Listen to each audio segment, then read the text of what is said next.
Oke, kita kembali lagi dengan pelajaran produk kreatif dan kewirausahaan. Masih dengan bab 4, yaitu tentang pemasaran produk.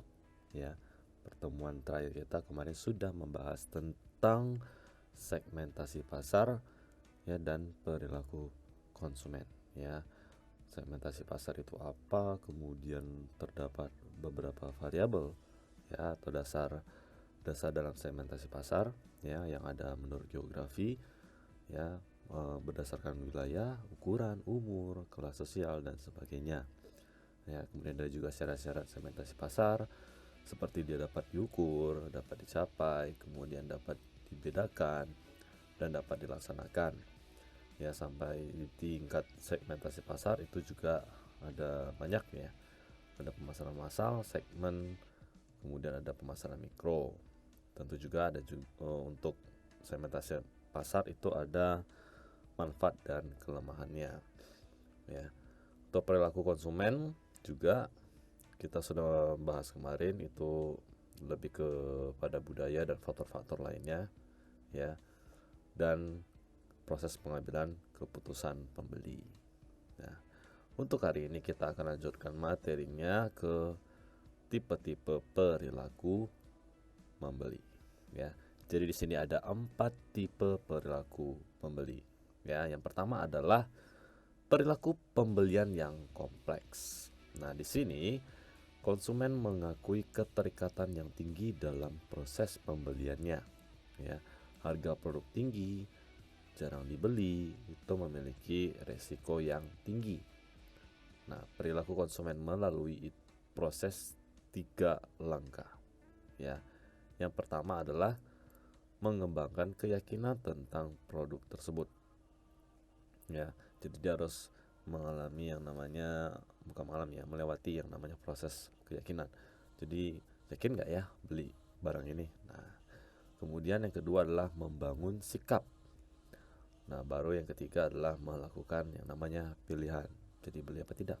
Nah, kemudian ada tipe yang kedua, yaitu perilaku pembelian yang mengurangi ketidakefisienan. Nah, di sini konsumen mengalami keterlibatan tinggi ya, akan tetapi dia akan melihat sedikit perbedaan di antara merek-merek ya. Jadi konsumen itu mengunjungi beberapa tempat untuk mencari yang lebih cocok.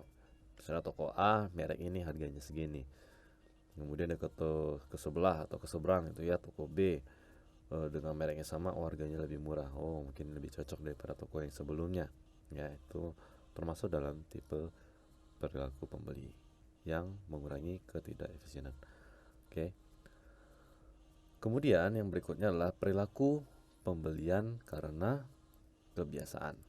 Ya, di sini konsumen itu rendah sekali dalam proses pembelian karena tidak ada perbedaan nyata di antara berbagai merek dan harga barang relatif rendah.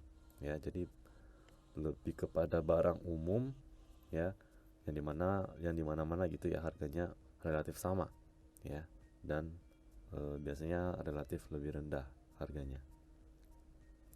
Kemudian perilaku berikutnya adalah perilaku pembelian yang mencari keragaman.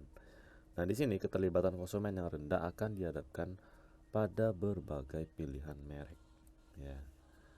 Jadi dia suka membeli barang yang banyak ragam mereknya ya. Kemudian kita akan lanjut, kalau tadi itu tipe-tipe perilaku membeli, ini adalah tahap-tahap proses membeli ya. Nah, dibagi lagi menjadi beberapa bagian ya. Tahap-tahap yang pertama adalah pengenalan kebutuhan atau masalah. Nah, di sini orang yang akan memasarkan produk itu meneliti ya. Jadi dia akan meneliti tentang apa saja yang dibutuhkan ya, apa yang menyebabkan semua itu muncul, dan mengapa seseorang membutuhkan sesuatu ya. Itu semua diteliti oleh si orang yang memasarkan produk. Nah, seorang pemasar akan mengenalkan pada konsumen agar dia lebih tertarik ya. Itulah gunanya dari penelitian tadi ya. Kemudian tahap yang kedua adalah pencarian informasi.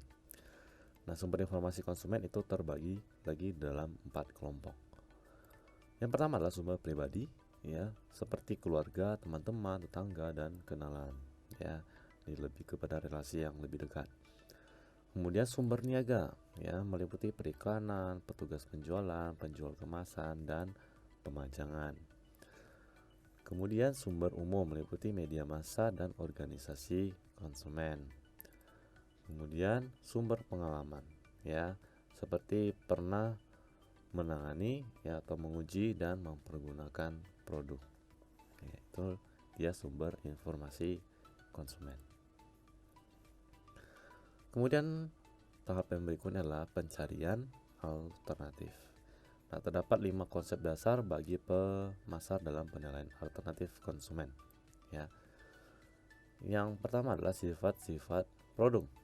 Jadi apa yang menjadi ciri-ciri khusus dan perhatian konsumen terhadap produk atau jasa tersebut, ya. Kemudian pemasar lebih memperhatikan pentingnya ciri-ciri produk daripada penonjolan ciri-ciri produk. Kepercayaan konsumen terhadap ciri merek yang menonjol, ya. Kemudian fungsi kemanfaatan, yaitu bagaimana konsumen mengharapkan kepuasan yang diperoleh dari produk, ya, dengan tingkat alternatif yang berbeda-beda setiap hari. Ini namanya fungsi kemanfaatan. Kemudian, bagaimana prosedur penilaian yang dilakukan konsumen dari sekian banyak ciri-ciri barang, ya.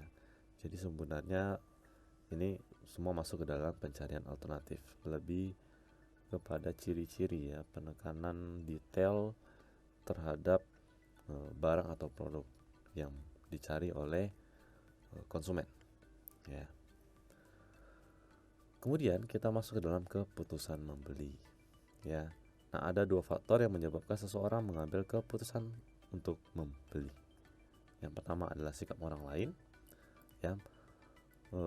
Artinya itu keputusan membeli, ya, itu banyak dipengaruhi oleh teman-teman, tetangga, atau siapa saja yang dipercayai. Ya, misalnya teman beli suatu barang, kemudian dia bilang, wah, ini barangnya bagus banget, ini recommended. Nah, kemudian kamu tertarik untuk membeli barang tersebut. Ya, itu dia faktor keputusan dalam membeli, ya, menurut sikap orang lain. Nah, kemudian yang kedua adalah faktor-faktor situasi yang tidak terduga, ya, seperti faktor harga pendapatan, ya.